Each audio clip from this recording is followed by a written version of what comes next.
When the Prophet Muhammad, peace be upon him, started his message, the message of Islam, he started in Mecca. Mecca is his city. This is the city he was born in, and this is the city he was raised in. And he spent 13 years in Mecca calling for the message of Islam, and he was attempting to spread the message of Islam.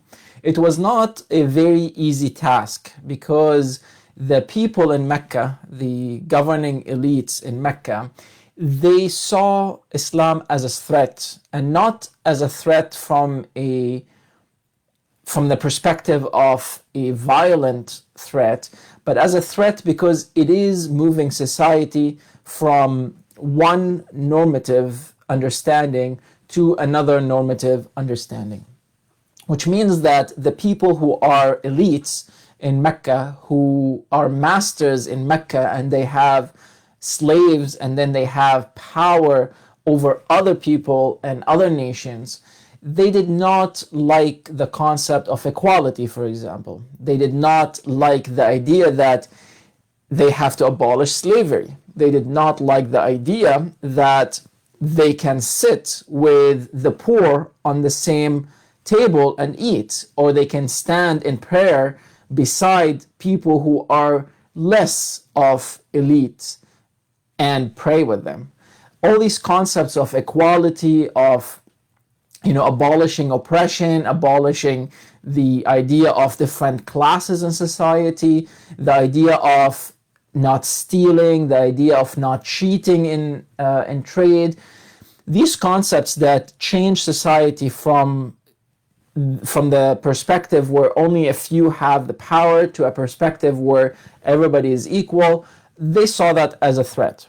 So they attempted in many different ways to stop this message.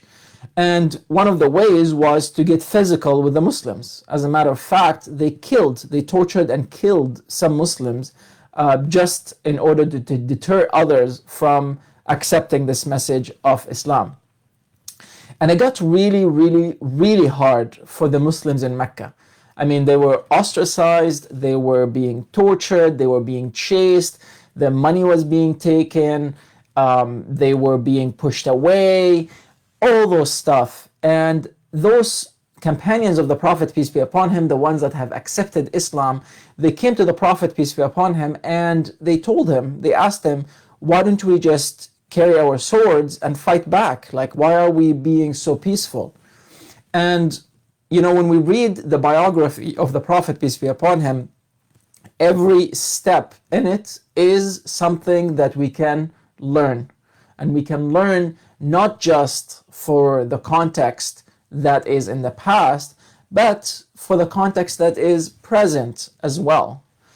And when the companions came to the Prophet, peace be upon him, and they asked him to carry their swords and to fight back, he actually was angry. He got angry, and people could see the anger on his face. And the number of times that are mentioned in the biography of the Prophet, peace be upon him, that he got angry were very countable. You could count them on your fingers. So that was one of the times that he got angry. Now, this is interesting. Why would he get angry? I mean, the people are being oppressed, and they are being tortured, and they were being physically transgressed against. So why would he get angry?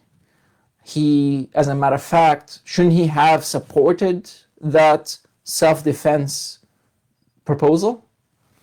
No, that's not what he did. He, as a matter of fact, said, from the nations that were before you, there were people that were being brought in front of the leaders, in front of the opposition of the message that they were trying to deliver. And they were being asked to reject the message that they have believed in, the ideology that they have accepted. And if they didn't, then the opposition would bring a saw, and then they would start cutting the person from the tip of their head all the way until the end of their bodies, in order to reject the message that they have believed in. And then those people that were being chopped up they wouldn't refuse or they would not change their belief. And now you, as companions, are coming to me and you want to fight back. Now, the companions did understand that there shouldn't be any physical or violent pushback from their side, despite whatever is happening from the Meccan side. But if we actually look at it from a statistical perspective, why was that very important? It is very important because it doesn't make sense that the people in the same city or the same country or the same land fight amongst themselves. As a matter of fact, if somebody has a message and that message is being ostracized and is being transgressed against, and that person who is trying to deliver the message is not being given the freedom of speech, if that person takes any sort of violent approach to things, that will actually be a prerogative and a reason for the opposition to completely eliminate them. So if the Prophet, peace be upon him, and the companions actually resorted to violent approaches, there would be no Islam. They would be all killed off and they would be completely eliminated, and there wouldn't be any sort of success to this message. And even by the mere impossibility, let's say, or the mere impossible probability that they actually succeeded, the number of people that would have died in that conflict and the ones that would have suffered in this physical conflict would have been a lot more than what it should be. So the Prophet, peace be upon him, and the companions spent 13 years in Mecca with or leading a non-violent movement. If they were to lead a violent movement, then the message of Islam would have ended. Looking at some of the statistics that we have access to today, if a group of people are trying to create some sort of a change in society, if they take the non-violent approach, then on average, it'll take them about 2.5 years to create that social change. If they resorted to violence, then that would be extended to over 12 years. Now, if they remained as non-violent, then certain people would die, definitely. But if they resorted to a violent approach, then about 12 times more people would die due to the violent approach.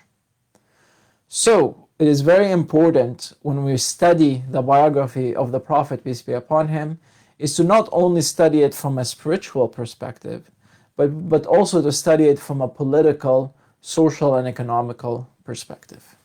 I hope this was helpful, and let me know if you have any questions, and I'll see you in the next lesson.